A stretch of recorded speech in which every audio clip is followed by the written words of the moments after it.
Pada zaman dahulu, hiduplah sepasang suami istri dari seorang petani. Mereka tinggal di sebuah desa di dekat hutan. Mereka hidup bahagia, sayangnya mereka belum saja dikaruniai seorang anak pun.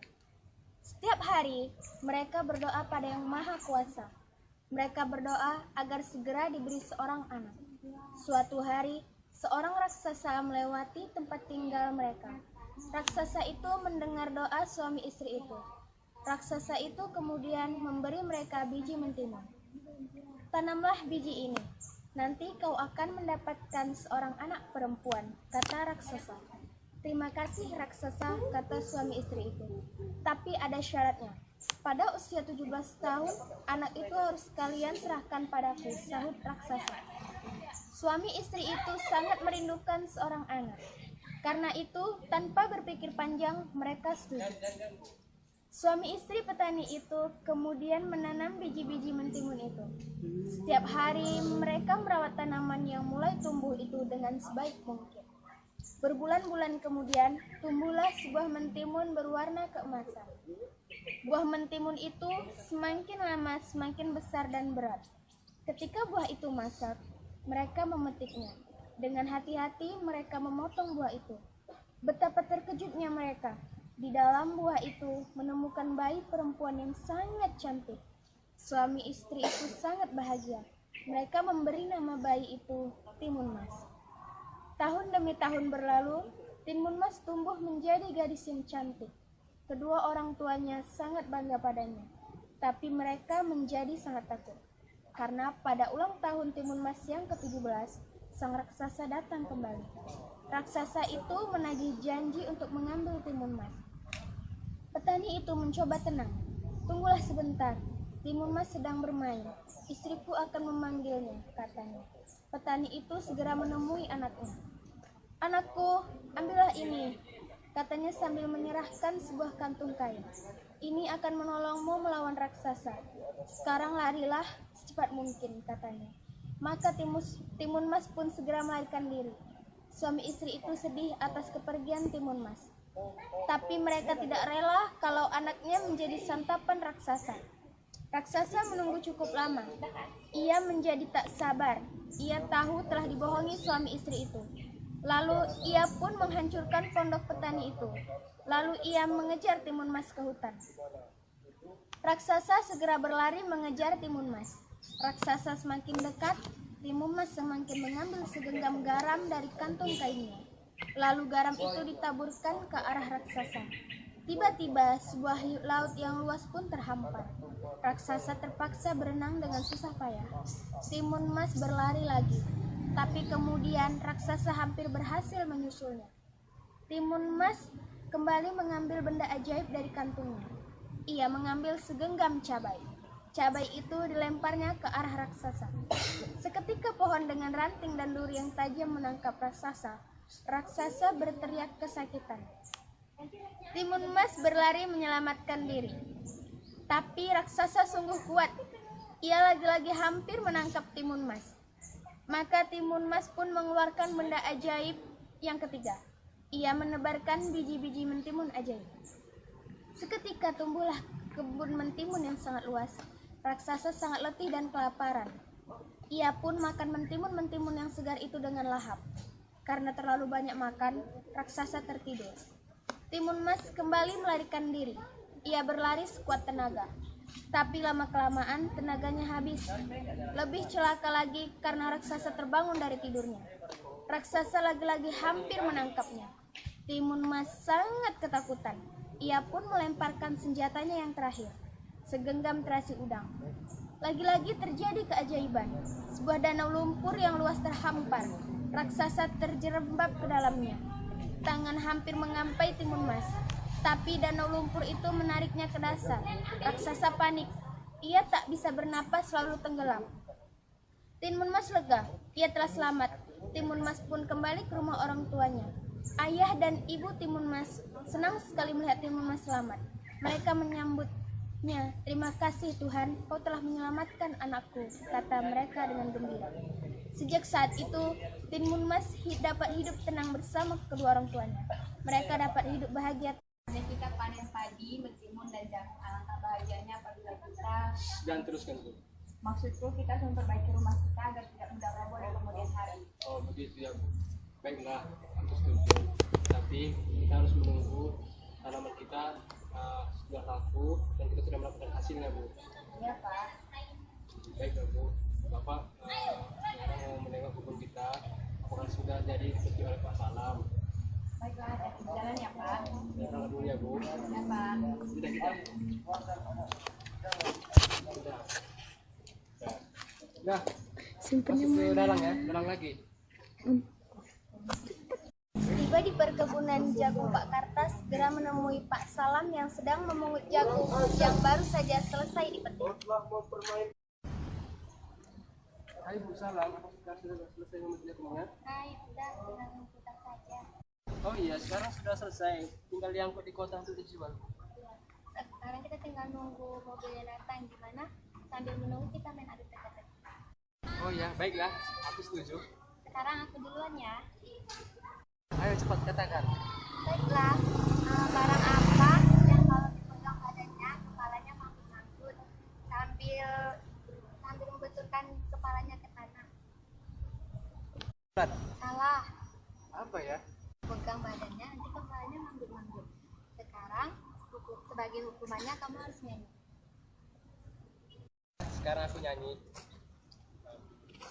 Dan mungkin bila nanti kita akan bertemu lagi,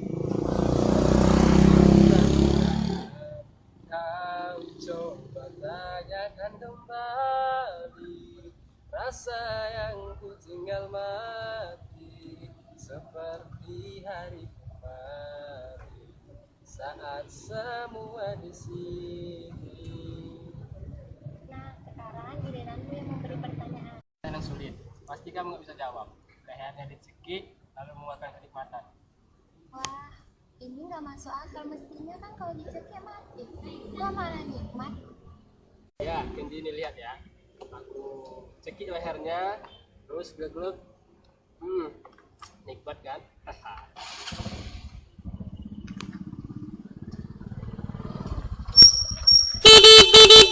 Hai Pak Karta, hai Bu Salam. Lagi ngapain nih? Boleh saya ikutan? Wah, ada Pak Darus nih. Bagaimana kalau kita ambil jagung-jagungnya sekarang?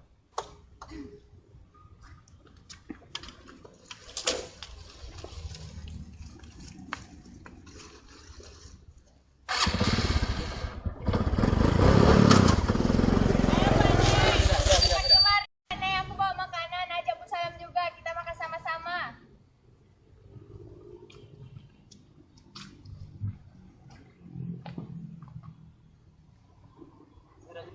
Selesai makan, mereka berkemas-kemas barangnya untuk dibawa pulang. Sesampai di rumah. Tadi aku sempat tertidur. Dalam tidurku aku bermimpi. Dalam mimpiku aku disuruh berdoa untuk meminta anak. Lalu ada seseorang yang menyanggupi. Itu hanya mimpi, Bu. Sebenarnya ibu itu hanya ingin mempunyai anak, tapi terbawa mimpi segala. Aku yakin benar terjadi. Bagaimana kalau kita coba? Siapa tahu dia mendengar doa kita lalu dikabulkan. Kami itu maunya harus dituruti, dasar ngeyel. Bagaimana sekarang kita coba berdoa bersama-sama dan supaya doa kita afdol dan diterima oleh Allah Subhanahu wa taala. Bersama-sama sambil menengadahkan tangan dengan suara yang keras agar doa kita terdengar yang Maha Kuasa.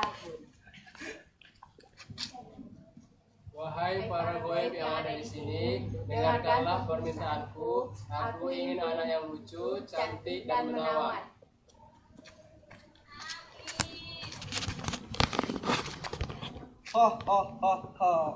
Kini aku datang memberi sesuatu untukmu. Tapi ada syaratnya. Kamu harus kembalikan anak itu jika sudah besar. Baiklah, aku setuju raksasa. Aku akan menepati janjiku padamu. Baiklah, aku pasti datang akan memberi anak sesuai yang kau inginkan. Orang itu sudah tidak ada karena kamu. Tadi itu siapa, Bu? Kok suaranya besar dan rumah kita bergetar? Bagaimana kalau kita tidak menepati janji? Apa taruhannya? Itu nanti saja kita pikirkan. Yang penting kita punya anak dulu. Alangkah bahagianya ya Pak kalau kita benar punya anak. Bu, tadi aku rasanya ingin melihat manuan itu, Bu. Tapi aku takutan, Bu. Iya sama, tapi yang penting besok kita tunggu apakah makhluk aneh itu datang lagi membawa bayi kita ya Pak. Keesokan harinya, sang raksasa datang kembali membawa seorang bayi. Lalu raksasa itu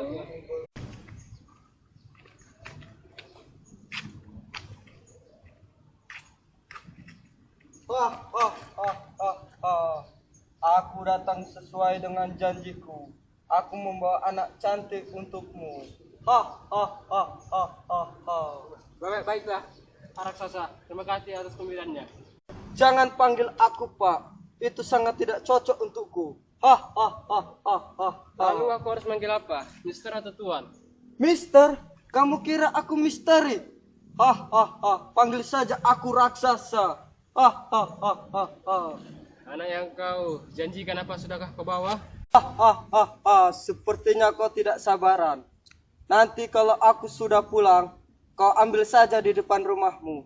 Tapi ingat, jika sudah 3 bulan nanti, kau harus kembalikan anak itu kepadaku lagi.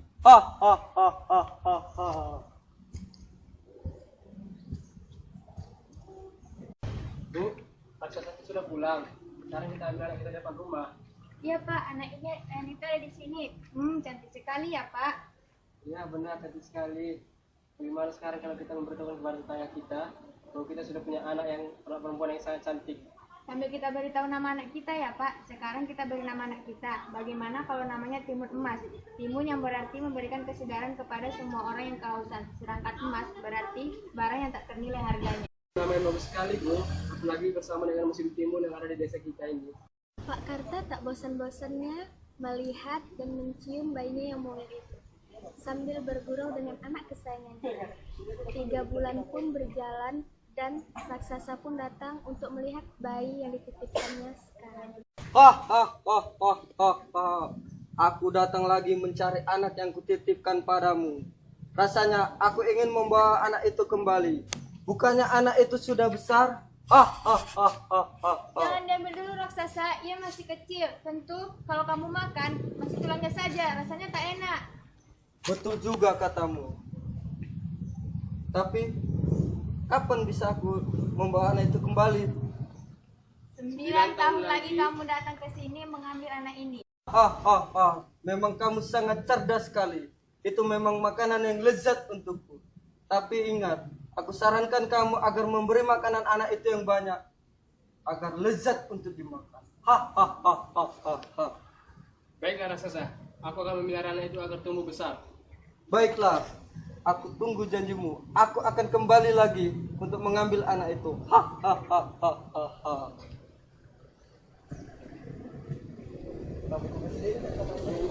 Sekarang kita harus lebih berhati-hati dan waspada terhadap raksasa itu. Jangan sampai raksasa itu mengambil anak kita. Benar Pak, mulai sekarang anak kita tidak boleh main terlalu jauh dari rumah, agar kita mudah mengawasinya. 6 tahun pun telah berjalan. Timun Mas bersama kedua orang tuanya penuh dengan kebahagiaan dan keceriaan. Kini tibalah saatnya Timun Mas bermain. Teman, sekarang kita main dakon. Ari cari batu kerikil dan aku sudah berakonnya. Sekarang kita susun batunya 6. Jangan sampai ada kelebihan ya.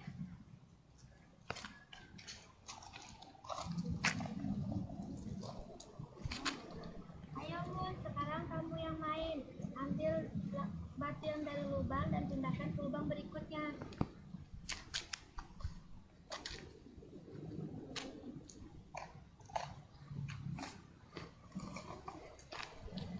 Mumun, ayo pulang nak, sudah sore. Kamu langsung mandi. Baik Bu, sudah selesai. Teman-teman, saya pulang duluan ya. Dah. Timun Mas memang anak penurut, selalu patuh terhadap kedua orang tuanya. Tidak pernah membantah apa yang diperintah oleh kedua orang tuanya. Ia selalu diingatkan agar tidak bermain jauh-jauh dari rumah, agar tidak dibawa oleh raksasa. Suatu saat Timun Mas diajak bercakap-cakap oleh kedua orang tuanya. Mun, kamu sekarang sudah besar. Tentu kamu harus tahu asal-usulmu dan kamu harus tahu dan mengerti apa yang harus kamu lakukan. Iya Bu, Mumun akan mendengarkan semua nasihat Ibu. Nasihat Ibu amatlah berarti buat masa depan Mumun nantinya. lalu, sekitar 6 tahun yang lalu, ibu dan bapakmu meminta seorang anak yang cantik. Kemudian raksasa itu memberikan kami anak, yaitu kamu, untuk kami besarkan dan kami beri makan sampai besar. Setelah itu kami harus memberikan kepada raksasa itu untuk dimakan maksud ibu. iya, Mun, tapi ibu dan bapakmu tidak rela kalau kamu menjadi santapan raksasa itu. Makanya sekarang kami beritahu kamu agar kamu dapat menghindar dari raksasa itu. Baiklah Bu, sekarang Mumun tidak akan menjauh dari rumah ini. Sehingga kalau raksasa itu datang, Mumun bisa langsung masuk rumah. Kamu benar, Mun. Sekarang kamu makan ya, Nak. Baiklah Bu. Tak terasa umur Timun Mas sudah mencapai 9 tahun. Tiba saatnya Bu Karta dan Pak Karta mempersiapkan diri untuk menghadapi sang raksasa. Tiba-tiba rumahnya bergetar dan tanda-tanda tamu tak diundang. Aku datang lagi, hai manusia.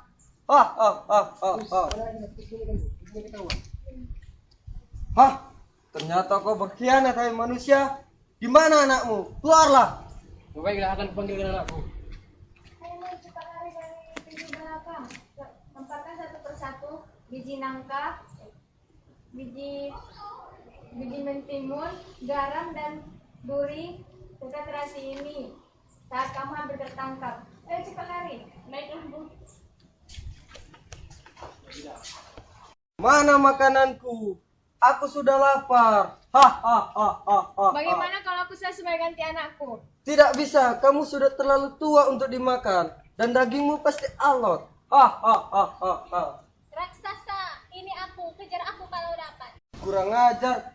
Kau telah mempermainkanku. Awas kalau aku tangkap nanti ya. Kamu pasti akan langsung kumakan. Ayo kejar aku. Kalau lapar nih aku beri makanan. Aduh. Apa ini? Ini baru makanan yang menyegarkan. Mana dagingnya? Rasanya tidak enak kalau makan tanpa daging. Mana Timun Mas tadi? Kok sudah menghilang? Aduh, ternyata dia sudah jauh dariku. Hah, dia sudah mulai mendekat. Lebih baik kulemparkan senjataku yang kedua agar aku tidak ketangkap. Tidak. Ternyata jalan ini sudah terpenuhi oleh duri yang tajam. Aduh, gimana cara aku ini menjalankannya ya? Rasakan hai raksasa. Makanya sebelum kau mengejar aku, kau injak dulu duri itu. Apa? Ternyata aku dipermainkan oleh anak kecil. Awas kau Timun Mas. Raksasa, aku tunggu kau di seberang sana. Ayo kejar aku. Ternyata raksasa itu masih mengejarku. Lebih baik aku lempar senjataku yang terakhir agar dia binasa. Aduh, apa ini? Senjata apa ini? Ini sudah tidak berguna lagi untukku. Aduh, aku masuk lumpur yang sangat dalam. Tolong aku Timun Mas. Rasakan hai raksasa yang rakus. Timun Mas, tolong. Aku tidak akan memakanmu jika kau menolong aku Timun Mas. Rasakan itu. Hah, Tolong. Tolong. aduh, aku harus segera pulang dan memberitahu kepada ibu kalau raksasa itu sudah binasa. Akhirnya, Timun Mas pun dapat mengalahkan raksasa tersebut dengan membawa bekal dari ibunya. Patuh terhadap kedua nasihat orang tua sangatlah ampuh dan dapat mengalahkan segalanya dan dapat menggapai apa yang kita cita-citakan. Kemenangan Timun Mas pun sampai terdengar ke seluruh penjuru wilayah kerajaan. Dan pangeran pun dan seorang raja pun mendengar kabar tersebut dan dia berkeinginan untuk menjodohkannya dengan seorang pangeran. Demikianlah cerita tersebut. Semoga kita dapat mengambil hikmahnya.